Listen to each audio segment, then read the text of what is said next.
All right, hello, my name is Sam. I'm the curator here at the Auburn Duesenberg Automobile Museum. And today, this is the car of the month, 1927 Duesenberg Model A. Specifically, this one was owned by Augie Duesenberg himself. So, the Duesenberg Model A was the first iteration of the passenger car for Duesenberg.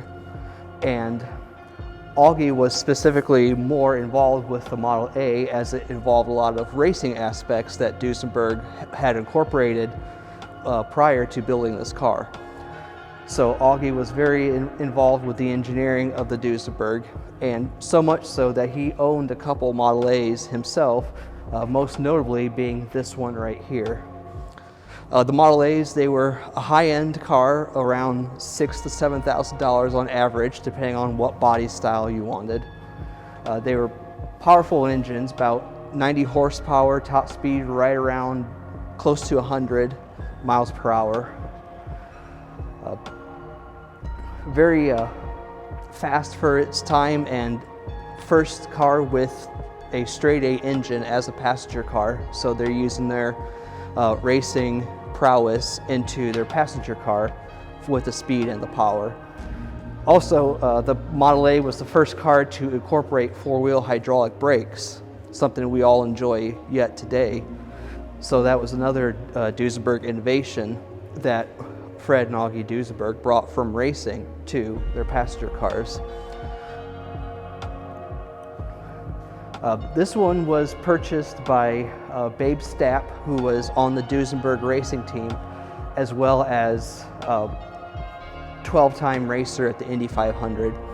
And he owned it until about 1930 or so, when Augie Duesenberg bought it for himself. And then Augie kept it until he died in 1955. But being the engineer and the racer that he is, he made some modifications to it. If you guys want to come a little closer, that'd be fine.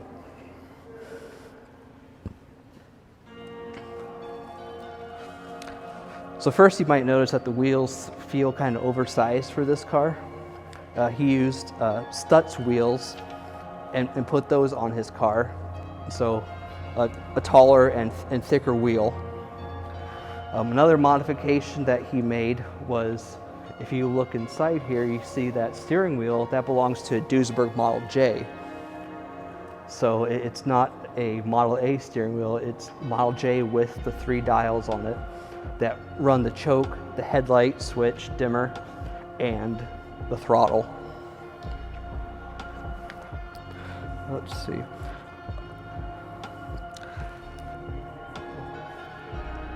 The body of this was put on by Chute out of Lancaster, Pennsylvania. And what they did was they took a limousine chassis. This is a long wheelbase chassis for the Duesenberg A, and they put this roadster body on it. And so then what Augie did was he took the taller windshield and kind of chopped it down to make it lower and more sleek, better for speed, better for racing. The rear seat here actually comes in 2 pieces instead of just one piece that folds up. In order to help keep it lower and sleek as well, the seat also folds up like this and becomes part of the back.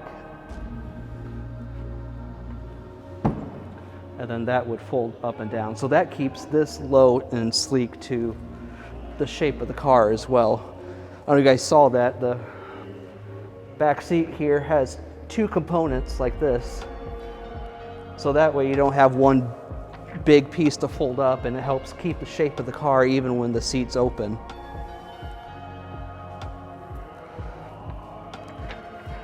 See, the next thing I'll do is I'll show off the engine.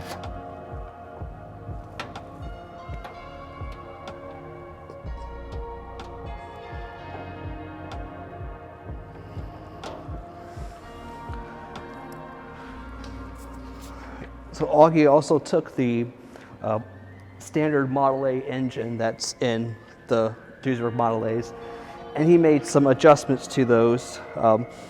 He put on a new engine manifold and cylinder head and used offset valves, and that helped increase the power a bit, not a lot, but a bit. it's more noticeable if you guys want to come closer. The intake is on the other side. This side is the exhaust. So if you compare the engine in here with the Model A chassis right over there, you'll see the differences in terms of the intake and the exhaust that he did. That's a gas chassis. What's that? Fuel is just gas. Mm-hmm. Yep, fuel is just gas. Any alterations for racing? Yeah, they had a higher octane gas for racing. Can you repeat the question? Oh. Okay, yeah, so the question was, do they have kind of different gas for racing? And yeah, they would have a more combustible, a higher octane gas for racing. This car, I don't think participated in any racing or did any racing, but when Duesenberg went to the building the Model J's, Augie stuck on the racing side and Fred went to the passenger side with the Model J's. So Augie was always constantly just tinkering around and experimenting and engineering new thoughts and ideas, and he incorporated that into some of those things into his own personal car. A popular thing that car owners did back in the day, especially those who owned luxury cars, was they had their initials painted on the doors. So here you see AD with a design on it, so that's Augie Duesenberg. If you go around to some of the other cars around here, you might notice initials on the doors as well.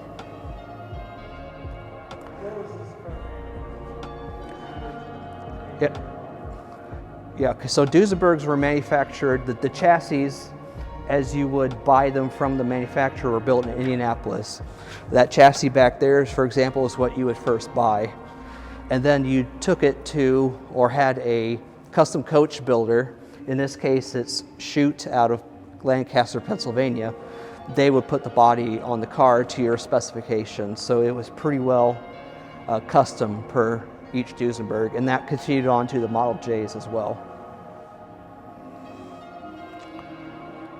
Also, something unique with this one is right above the trim piece here on the doors is textured here. Something that you don't typically see, as well as having a leather top to it rather than just having the steel over it. It's got leather that goes the whole way around. The rest of the inside of the car, in terms of the dashboard, pedals, the aluminum toe board, that's all standard Duesenberg Model A. Let's see if I'm missing anything here. On the texturing there and the leather, or It's custom. it's just a custom Yep. It was just what was, prevented wear, or I think, probably not. I think it was just more, it was just what the customer wanted at the time. And it adds a nice little touch to it. How many what?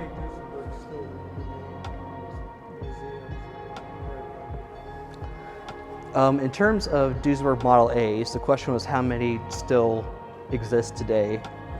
In terms of Model A's, I think it's right about 24 or so. It's not very many. And then with the Duesenberg Model J's, they made 481, and I think about 360 of those are still left today. I could be a little low on that, but a good portion, a good percentage.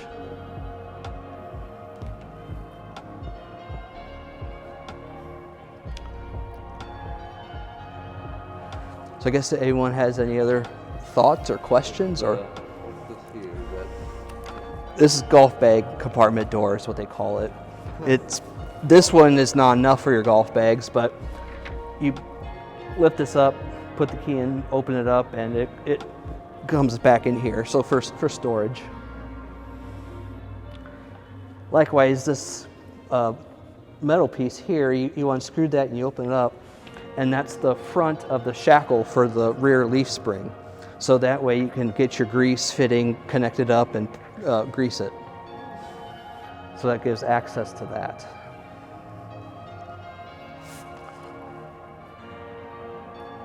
Those are just steps to get into the rumble seat. Right, yep. Yeah, you had to be pretty pretty spry to use these steps to get into the rumble seat for sure, but that wasn't really a consideration, I guess, back then. That was pretty well standard if you look at any other roadsters or ones with a rumble seat in the back. That's typically how they did it.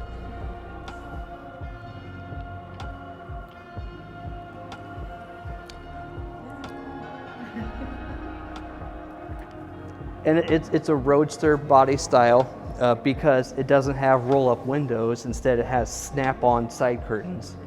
So you snap them up here and here and there, and it's,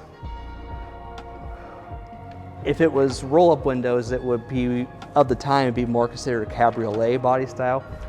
But because it has removable snap-on side windows, it's referred to as a roadster body style. Were they glass? Typically, it was just kind of like a see-through material, and it just fits in, as best they could to help keep like the weather out and stuff. Was it heated at all? It is not heated.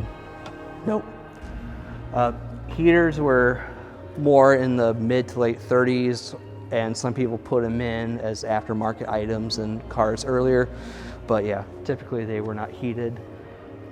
But contrary to kind of what you would think, though, having driven these types of cars, you kind of don't really need it. There's enough heat that just kind of permeates through running the engine. It just kind of does it itself. And then plus when you got your vents here for the heat to come out, then the heat's coming out and you're driving through, and it just kind of wants to suck itself in. But there are aftermarket heaters, and it runs off the coolant in there to heat up the air. Let's make sure I didn't miss anything here.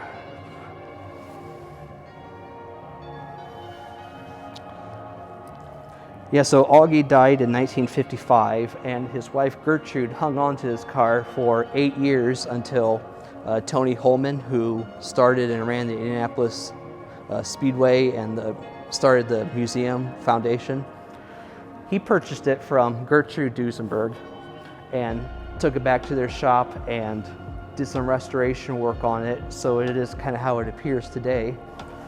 And it's still owned by the Indianapolis Motor Speedway Museum, and we have it here on loan for our Duesenberg exhibit. Not that you'd want it, but they are all still all drivable condition. Yep, they drove this one in when they brought it here last year, so yep, still in good driving shape.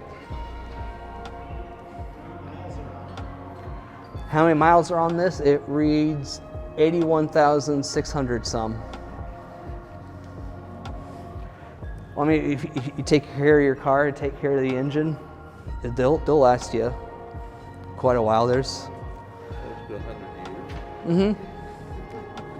Yeah, when you go upstairs, you'll see a 35 Chrysler Airflow. It has just under 250,000 miles on it.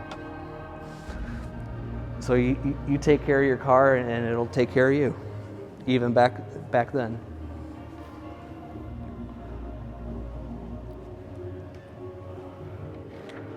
Let's see, windshield, they're vacuum powered, so if you're on the gas and it's in the middle of a rainstorm, it's not going to go very well because you're using all that vacuum. But if you're coasting or going downhill, then they'll go like you would normally expect a windshield to go. These swivel, so you can just kind of have them however you want them to be. The top is retractable, and there's a portion back here, so the top would fold down and kind of hide away. Some of these side pieces will snap off here.